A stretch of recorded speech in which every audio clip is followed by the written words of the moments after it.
파장들이 말하길 최악 시나리오 나왔다.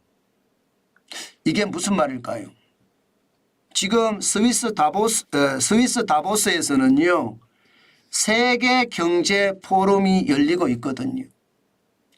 이 세계 경제 포럼이 열릴 때 가장 먼저 발표되는 보고서가 하나 있습니다. 그 보고서가 일반적으로 말입니다.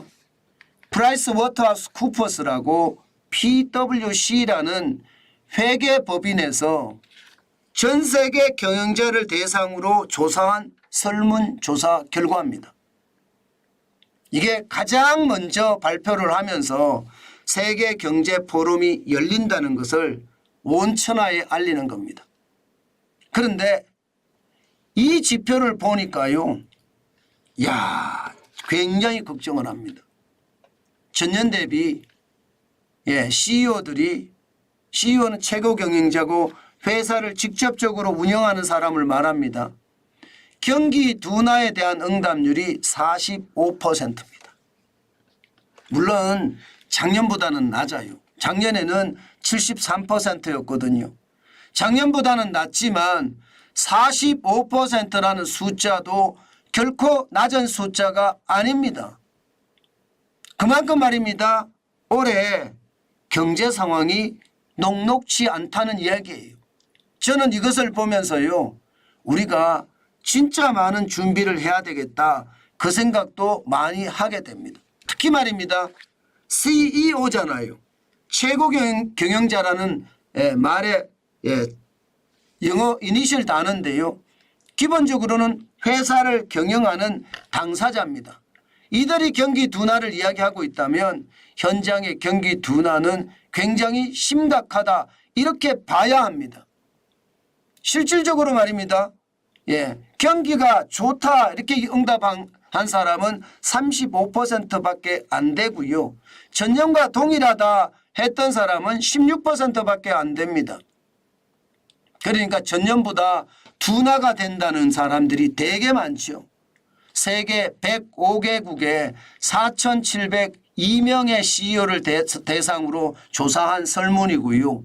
작년 10월과 11월에 실제 조사한 내용입니다. 문제는 옆에 있는 빨간 박스 안에 있는 내용입니다. 대한민국 CEO들에게 조사를 했습니다. 했더니 전년보다 둔화된다고 답한 사람이 64%나 됩니다. 이게 세계 경제도 진짜 어렵다 이야기하는데 대한민국의 어떤 상황은 더 어렵다가 이야기가 되는 건가요? 글로벌 CEO들은 전년보다 둔화된다는 이야기가 45%밖에 안 되잖아요. 그런데 대한민국은 전년보다 둔화된다는 이야기가 64%입니다. 이거는 굉장히 충격적이라고 봐야 됩니다. 저는 여러분 가장 중요하게 여기는 지표들이요. 이게 현장에 직접 맞닿아 있는 사람들에 대한 생각에 대한 조사들이 가장 중요한 지표라고 생각해요. 예를 들어서 말입니다. 구매관리자 지수도 저는 굉장히 중요하다고 생각하거든요. 기업의 구매관리자는 부품을 사거나 제품을 팔거나 구매 관리를 하시는 사람이잖아요.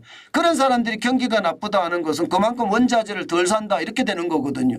그래서 저는 굉장히 중요히 여기는데 CEO들도 이렇게 나쁘게 이야기하는 것은 어쩌면요 조금 놀라운 숫자기는 합니다. 물론 CEO들은요 연초에 나쁘다고 많이 이야기를 합니다. 그래야지 연말에 가면 경기가 좋아지면 자기 실적으로 올리죠. 자기 실적으로 올릴 수 있거든. 경기가 나쁜데 내가 경영을 잘해서 지금 실적이 이만큼 올랐어. 이렇게 자랑할 수 있는 수가 되기도 하거든요. 그렇지만 전년보다 둔화가 45%라는 숫자, 또 대한민국은 64%라는 숫자, 이것은요 굉장히 충격적이라는 이야기입니다. 사실 세계은행에서요 최악의 시나리오 실제로 냈습니다. 어떻게 냈느냐? 여러분 보세요. 세계 경제 성장률 전망치인데 3년 연속 저성장인데 3년 연속 자체가 우하향입니다. 우하향.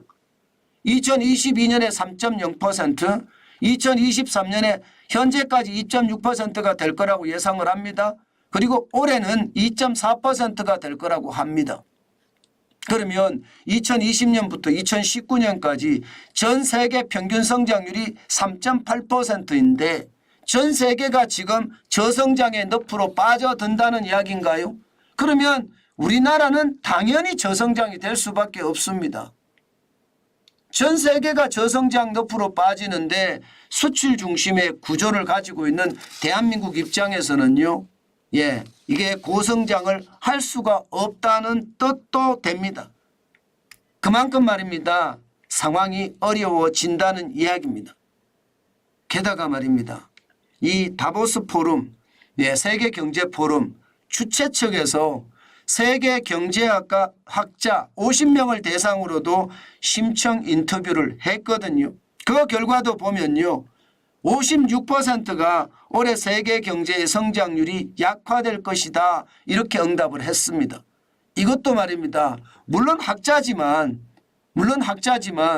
어느 정도 신빙성을 둬야 되잖아요. 현재보다가 상황이 나빠진다 이렇게 하는 사람이 56%라는 건 시장에서 그만큼 위협이 다가오고 있다는 뜻입니다. 제가 여러분들에게 계속 말씀을 드렸습니다. 경제는 저성장의 늪이 길게 갈 거다.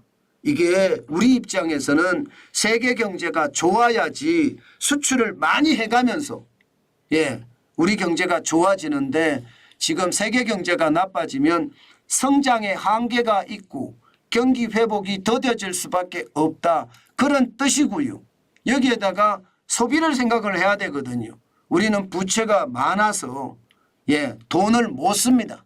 이자 내니라고 정신없거든요. 게다가 소비자 물가가 계속 올라가고 있는 상태라서 돈 쓰기도 겁납니다. 물가가 너무 많이 올라가서.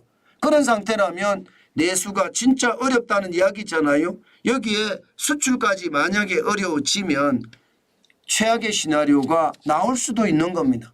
물론 올해 성장률이 작년보다 낫다 이렇게 전망을 대부분 합니다. 그렇지만 낫더라도요. 이게 그렇게 엄청난 것은 아니라는 거예요. 작년에 성장률이 1.4%라면 올해 성장률이 2%를 넘어서 3%까지 간다. 이런 뜻이 아니라는 뜻입니다. LG 경영연구원에서는 1.8% 성장한다고 하잖아요. 여기에다가 전쟁이 더 격화되거나 지금 김정은이가 저렇게 계속해서 위협을 하면요. 우리 경제는 저성장이 더 깊어질 가능성 굉장히 높습니다. 반드시 생각을 하고 거기에 대한 대응책도 있어야 되겠다 하는 것 제가 여러 번 강조합니다. 저성장의 늪이 길어지면요. 경제적 고통도 커집니다. 그 커지는 경제적 고통에 우리가 어떻게 대응할지 각자 상황에 따라서 준비해 가는 것 저는 반드시 필요하다. 그 말씀 강조해 드립니다.